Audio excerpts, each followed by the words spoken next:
Eh bien bonjour à tous, nous sommes aujourd'hui le 7 novembre 2025 et ma vidéo concerne l'arrêt de commercialisation de la platine Technics SL1200G. Alors, elle fait suite cette vidéo à la vidéo parue il y a une douzaine de jours qui a été faite par notre connaissance Direct Sound Vinyl.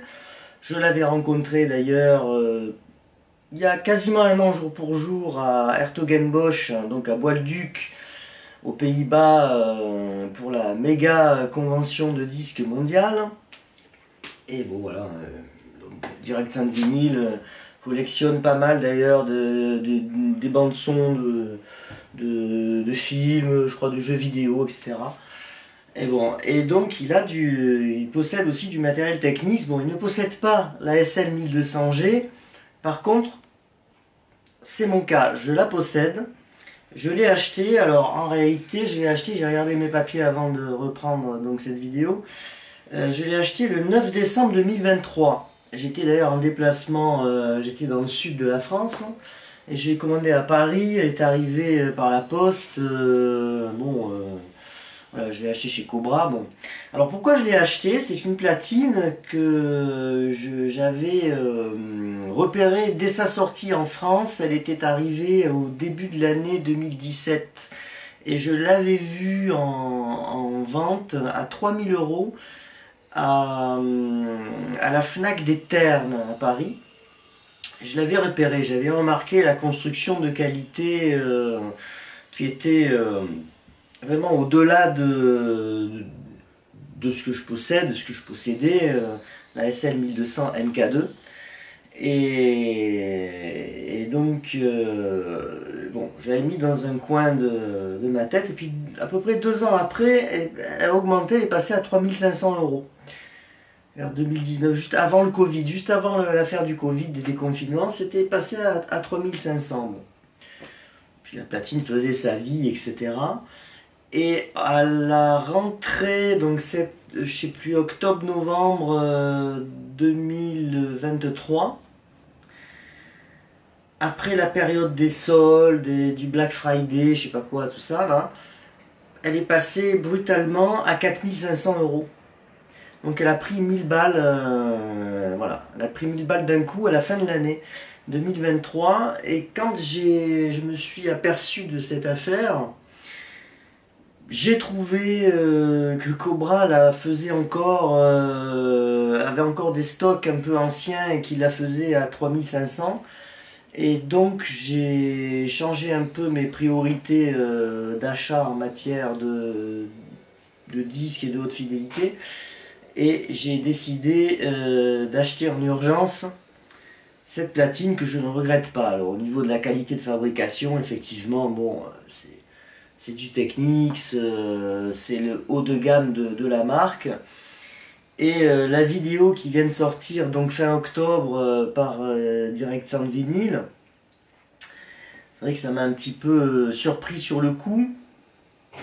Après, est-ce qu'il faut en être étonné vraiment? Alors voilà, bon, parce que je suis aussi électronicien supérieur au départ, et donc je sais un peu comment ça se passe dans la fabrication des composants, etc. Alors, donc, bon, première possibilité, c'est un énorme mensonge. La platine, donc le modèle G va être poursuivi, le fabricant aurait menti, ce serait un coup de bluff pour pouvoir mieux placer une série spéciale de donc la GME avec le petit bras doré, etc. Un petit perfectionnement supplémentaire qui serait donc vendu en Europe dans les 5500 €. Bon, donc il y aurait 1200 unités de cette couleur, donc finition aluminium, et 1210 en finition noire. Bon, moi je dis pourquoi pas, hein. Bon, ça peut être un coup de bluff, mais malheureusement je n'y crois pas trop. Je n'y crois pas trop parce que déjà, bon, vous avez eu il y a 2 ans cette grosse augmentation, parce que bon, c'est déjà une platine d'une certaine somme, et se prendre 1000 balles dans la poire en plus, si vous voulez, c'est quand même pas rien. Ensuite, alors ce qu'il peut y avoir aussi, il peut y avoir un problème. Vous savez que nous sommes en situation géopolitique compliquée. Et la plupart des terres rares, je crois que c'est 90% des terres rares proviennent ou du monde russe ou du monde chinois. Et comme vous savez que c'est en train de se roidir, la situation se tend internationalement, on peut très bien imaginer un quadruplement, quintuplement, voire décuplement des prix de certaines terres rares voilà, qui sont utilisées pour fabriquer certains semi-conducteurs très perfectionnés, parce que là, bon, ce sont plus comme autrefois de simples transistors, etc.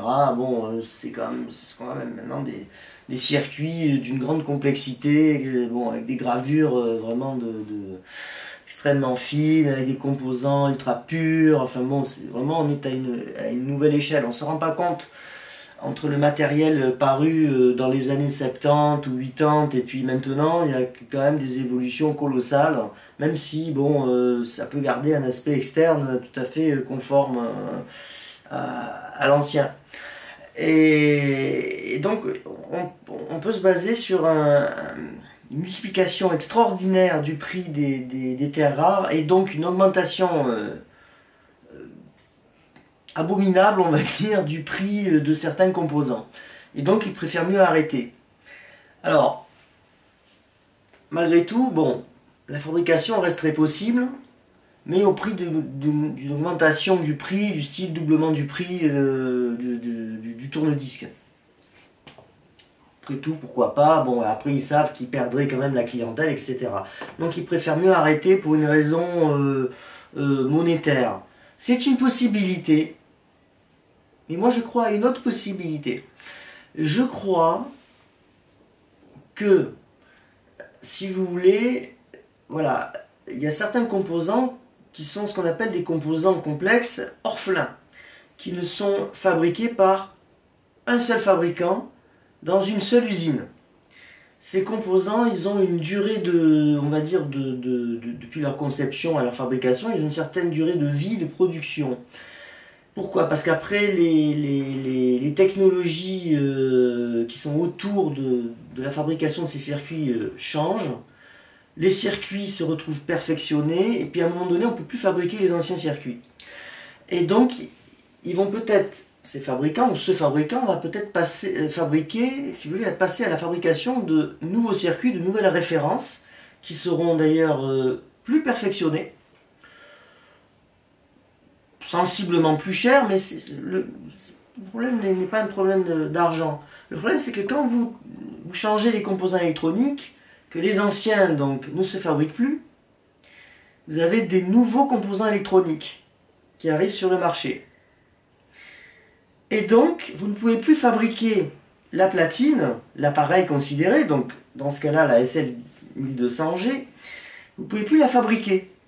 Il faut remettre l'ouvrage au bureau d'études, et il faut que le bureau d'études donc de Technics Matsushita, ex-Matsushita, réétudie en fait une nouvelle platine G en fait, en réalité. Donc ça veut dire un nouveau développement de machine qui peut prendre plusieurs années, ça peut prendre 3 ans, 5 ans, voire 10 ans. C'est tout à fait possible. Donc à horizon de 5-6 ans, c'est-à-dire que donc Technics a communiqué sur l'arrêt de commercialisation à la fin d'année 2025, avec en forme de feu d'artifice une série spéciale avec un petit perfectionnement technique et le bras doré, une petite étiquette, enfin bon voilà, le truc un peu bateau pour fêter ça entre guillemets. Voilà, pour pas terminer sur une note négative. Et donc, quand ils annoncent l'arrêt de production de la SL 1200G, à mon avis, ils ne bluffent pas. Donc, ce que je voudrais dire aux gens qui en ont les moyens et qui sont audiophiles ou qui voudraient Ils ont abandonné un peu des platines technologiquement qui sont quand même dépassées, même si elles peuvent être très très bien. Si vous aviez le projet de l'acheter ces temps-ci ou d'ici 1 ou 2 ans, un conseil, moi c'est ce que je vous dis, hein, c'est ce que j'ai fait moi-même quand il y a eu l'augmentation de prix il y a 2 ans. Ne perdez pas de temps, ne cherchez pas le prix pour le prix. Prenez l'argent, l'argent vous savez, si vous avez une situation financière correcte et de travail correct et de revenus corrects, l'argent c'est que de l'argent, je veux dire, bon, on n'emporte pas au trou, donc un conseil, achetez-la. Voilà. Il y a des maisons qui en ont en stock, il y a des maisons connues, sérieuses, qui ont pignon sur rue.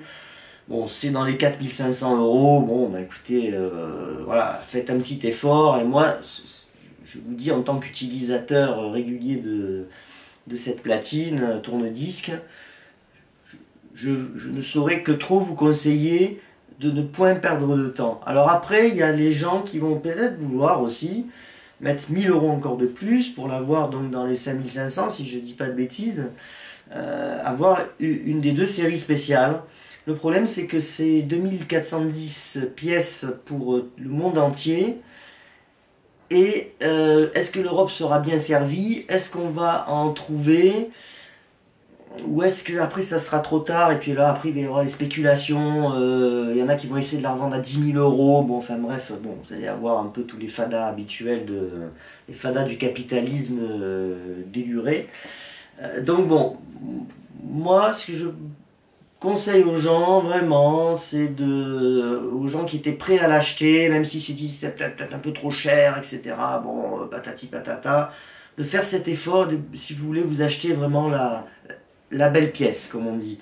Bon, parce que, après tout, je vais vous dire, je vois des gens sur la Vici française, qui font des émissions sur des platines à 300 balles, des sous-marques et des trucs comme ça, bon, et qui vous foutent un diamant, bon, enfin un truc de qualité vraiment très moyenne et qui a un son vraiment de casserole. Bon, je veux dire, c'est pour ça que je me suis permis de faire, à l'occasion de la vidéo de Direct Sound Vinyl et de l'arrêt de cette platine, avec ma petite audience qui est la mienne, hein, bon, qui n'est pas une audience très élevée, je le sais, mais bon, c'est de conseiller aux audiophiles de l'acheter. Alors je crois qu'aussi qu'il y a Thomas de Compare Vinyle qui en possède une. Il a bien dit que c'était une SL1200G, pas une GR ou une GR2, bon, des sous-modèles qui sont très bien, mais bon, c'est pas le haut de gamme. Je crois qu'il la possède aussi, qu'il en est très content. Et donc voilà, moi je fais vraiment cette vidéo pour encourager les gens à passer à l'acte, hein, à passer à l'achat, ne pas attendre. Hein, nous sommes déjà au mois de novembre, donc vous avez encore un mois et demi, 2 mois pour acheter les derniers exemplaires qui traînent dans les magasins, et après ça sera terminé. Et bon, je vous dirais que si j'étais même si j'étais encore plus aisé que je le suis, honnêtement, peut-être j'en achèterais une en réserve, c'est pour vous dire, hein, bon, bref, bon. Et donc, moi je pense qu'en fait, ils vont arrêter parce que il y a des composants non remplaçables qui vont être arrêtés, qui vont peut-être... Il va y avoir des nouvelles puces, on va dire, des nouvelles générations plus perfectionnées, mais différentes. Et donc il faut réétudier une nouvelle platine. Donc elle ne pourra pas s'appeler SL1200G, elle aura une autre référence, si tant est qu'un jour il ressorte ce haut de gamme de cette qualité.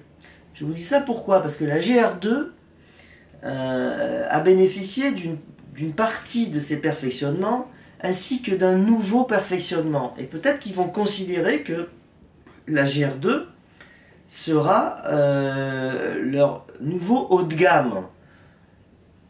Mais en fait, ce sera le haut de gamme -1. Bon, voilà. Alors après, c'est à vous, visionneurs de cette vidéo et potentiels amateurs, un peu audiophiles aussi. Bon, voilà. Qui va avoir de la qualité, qui va avoir une belle machine chez lui, bon, de se dire, voilà, je fais un effort ou pas, bon, voilà, c'est à chacun de voir un petit peu sa-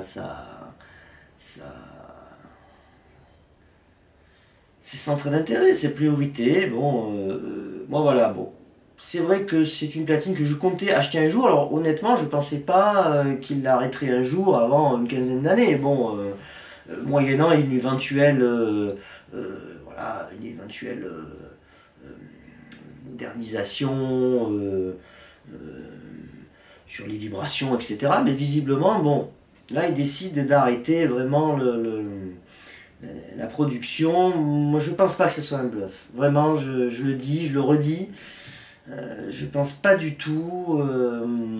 Il doit y avoir, alors, entre la disponibilité des pièces, alors, soit comme je l'ai dit, une affaire des terres rares avec une multiplication abominable des prix, ou plutôt le changement, l'arrêt des anciens composants pour de nouveaux composants. Et donc l'impératif de remettre, de remettre au travail un bureau d'études avec un tas d'ingénieurs qu'il faut payer, etc. Plusieurs années de suite. Donc peut-être qu'ils vont le faire. Mais là, comme ils sont pris à la gorge, de toute manière, il faut qu'ils arrêtent la fabrication. Ils font une belle série finale. Il faut qu'ils stockent aussi comment ça s'appelle, des composants de rechange parce qu'ils sont quand même tenus de fournir pendant minimum 10 années. Donc ils ont un système statistique, enfin bref, de stock. Voilà, ils sont obligés d'avoir un certain nombre de composants en stock pour les pannes. Bon, bien que les pannes avec ce style de machine, ce soit quand même extrêmement rare. Hein. Bon, il faut vraiment déconner à mort pour déglinguer une platine comme ça. Mais ça existe, et puis il faut aussi il y a la malchance. Hein. Des fois, il peut y avoir un coup de courant, enfin bon, une surtension, etc. Et donc, bon, voilà, ils sont obligés de se mettre un peu en position de sécurité, à mon avis. C'est ce qui motive l'arrêt de cette platine. C'est bien dommage, parce que c'est vrai que c'est quand même un super truc, hein. Bon, faut quand même le dire. Bon, moi, honnêtement, autant je suis pour la hi-fi vintage ancienne des années 70 ou 80, du moment qu'elle est remise à neuf, en changeant les condensateurs électrochimiques, etc. Bon, pour qu'elle conserve ses performances d'origine. Même pour les enceintes aussi, moi j'ai les enceintes des années 1968, hein, bon, des Telefunken qui sont superbes, qui ont un super son. Et autant pour les tourne-disques avec toute la mécanique que ça comporte, le plateau qui doit être très très bien équilibré, autant j'ai toujours été contre d'aller dans l'ancien, dans les trucs, voilà, parce qu'on sait que c'est moins bon. Bon, après, même les amateurs vont me dire non, mais oui, mais j'ai la Patti, la patata, elle est super. Ok, bon, elle est super, mais si tu fais des mesures, tu verras que c'est forcément moins bon que des platines comme ça. Voilà, ça c'est sûr. Bon, après aussi, on peut avoir des platines de grand luxe à 15, à 100 000 euros. Je sais pas, il y a des trucs complètement dingues aussi. Bon, ceux qui ont les moyens, c'est avec des courroies apparentes qui tournent dans tous les sens. Bon, avec des gros plateaux qui pèsent 10 kilos. Bon, enfin bref, il y a des choses comme ça. Et bon, moi je suis pas là-dedans, je n'ai pas les moyens, puis à mon avis, bon, la nécessité là me semble un peu surfaite, disons. Et disons que moi, pour moi, cette platine, c'était vraiment le meilleur compromis. Tout en étant une platine chère, ça restait quand même abordable pour quelqu'un bon, qui a une paye, disons, assez convenable. Voilà. Voilà. Donc, je remercie en tout cas encore une fois Direction Vinyl d'avoir fait cette vidéo pour nous avertir de cette bien triste nouvelle. Hein. Je lui passe le bonjour. Je lui avais dit que je ferais une vidéo dès que possible. Alors bon, étant en déplacement très souvent, c'est un petit peu compliqué pour moi. Bon, voilà, etc. Et donc, je profite d'être chez moi ces temps-ci pour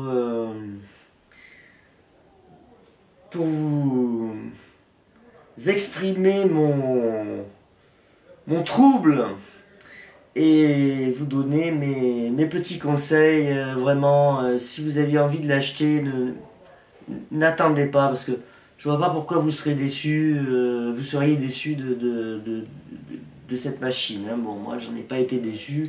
Pourtant, je suis quand même du style un petit peu maniaque aussi. Je veux une platine de qualité pour des disques neufs, souvent qui sont de grande qualité, que je mets parfois des dizaines d'années à trouver. Donc bon, si vous voulez, je veux quand même après avoir du matériel un peu digne de foi et de fidélité au niveau du son, quand même pour restituer la quintessence du disque. Voilà, eh bien écoutez, je vous dis à tantôt. Et pour une nouvelle vidéo, alors, je sais pas ce que je filmerai, j'en sais trop rien. Pourquoi je réinterviendrai, nous verrons plus tard. Bon, j'ai bien rentré une belle collection sur Tino Rossi, mais bon, j'éprouve pas le besoin d'en faire une vidéo. Bon, je suis en train de trier tout ça, c'est un grand bazar chez moi. Enfin bon, bref, c'est un travail un peu de, c'est un travail un peu de dingue à mes heures perdues. Voilà, bien à vous, et je vous souhaite une bonne continuation. Les fêtes arrivent, faites-vous plaisir si vous pouvez. Prenez éventuellement, vous savez, des paiements en 4 fois sans frais. Enfin, bon, vous avez des choses comme ça qui existent. Donc pensez-y.